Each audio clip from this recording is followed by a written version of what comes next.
An important deadline approaches for the accreditation crisis at North Idaho College.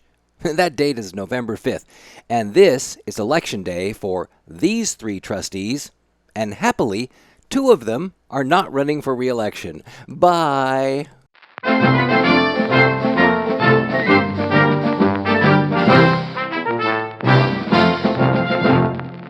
The accreditation crisis could be over if the good guys win in November, but we still have two more meetings with the terrible trio.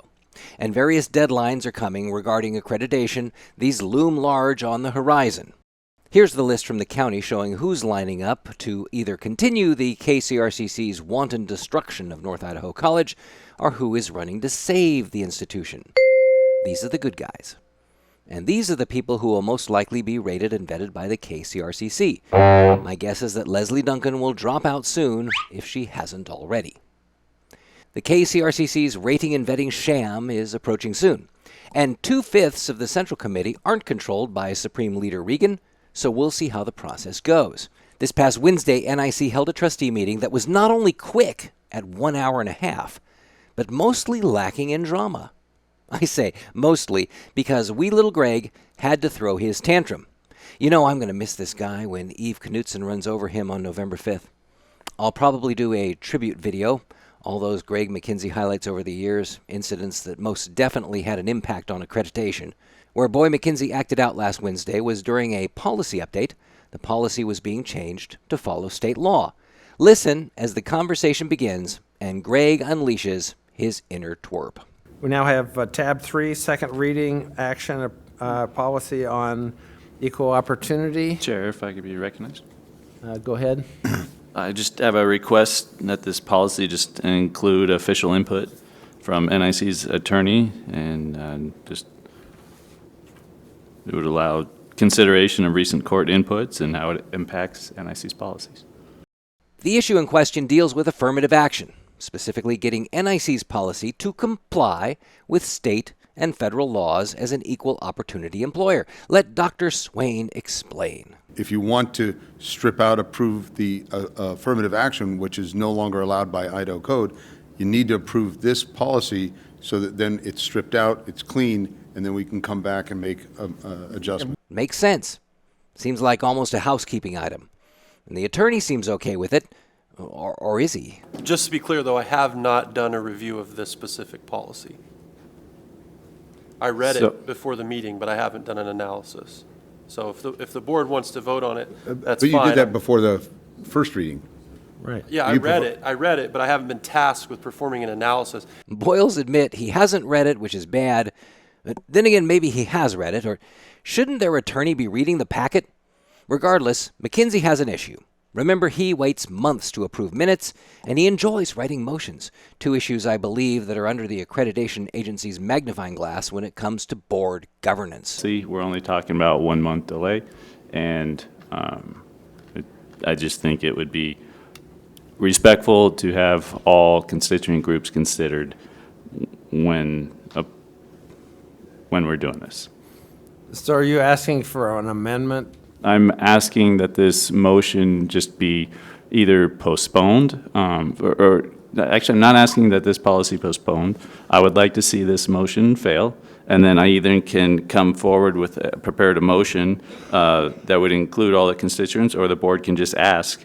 It's a simple request that this policy please include official input. Doesn't have to even be like legal analysis. It just from an actual attorney, to provide input as part of the policy opinion. Did he just insult Boyles? An actual attorney? Remember, McKenzie, Banducci, and Wagner pushed to have Boyles represent them when other qualified attorneys were available and at a lower fee. So I think if we approve it tonight, it strips out the affirmative action stuff, which is we're not in compliance with state law by having affirmative action included. So I think the smart thing would be to approve it and then be prepared to approve new versions as the courts make further decisions. The smart thing to do would be to vote on November 5th to ensure that no KCRCC rated and vetted candidate takes a seat on the NIC board, and we mercifully end this 4-year-long nightmare. Even so, in the end, the motion passed 4-1 with McKenzie, predictably the only one voting against it. You see, that was mild compared to some previous meetings. The next highlight was public comment from Save NIC's Krista Hazel. Good evening, trustees. My name is Krista Hazel.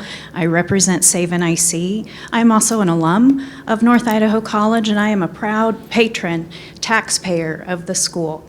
My comment tonight is in regards to the president's evaluation that occurred yesterday. On August 27th, the NIC board met in executive session to perform the president's evaluation. The evaluation is off limits to the public as it is a personnel matter. But the board is present, and I'm assuming so is their attorney. Conflicts between the board, specifically these guys, and President Swain are one of the key drivers behind this disaccreditation fiasco, an issue pointed out in the mini NWCCU reports. Still, the executive session ran well, no conflicts, well, not inside the room. What I observed outside of the Driftwood Bay room yesterday was a former employee who is represented by counsel and suing this college. Krista is speaking of former PR person, Laura Rumpler, who worked for the college and left the college and is now suing the college. I discussed this issue in my NIC rant number 39. Link is up here. Brace yourself to watch it. Krista raises a valid point. Her initial complaint was asking for $1.3 million. But she was sitting outside of the Driftwood Bay room yesterday as though she were waiting to be invited in. I commend you for following policy on the evaluation of Dr. Swain, but I have to ask, based on what I observed yesterday, are there trustees communicating directly with a former employee that is suing this college? Here's security camera footage from NIC. The meeting is taking place in this room. Ms. Rumpler approached CDA press reporter Kay Thornborough, obviously upset. I admire how Kay stands her ground. From what I heard, Rumpler was distressed that the press reporter took a picture of her and her teenage son, who is sitting right behind the pillar here. After chewing out the reporter, Rumpler retreats to get NIC security to do something, I don't know what. This video makes you wonder what she's doing at the meeting and whether, as Krista mentions, we have trustees who are being sued by a woman and still at the same time secretly supporting her. In other news, the Coeur d'Alene Regional Chamber has announced an NIC Board of Trustees candidate forum. It will be held on Thursday, September 26th, 5:30 p.m. at the Kroc Center. Let's see if the rated and vetted bother to show up. 2 more months, people.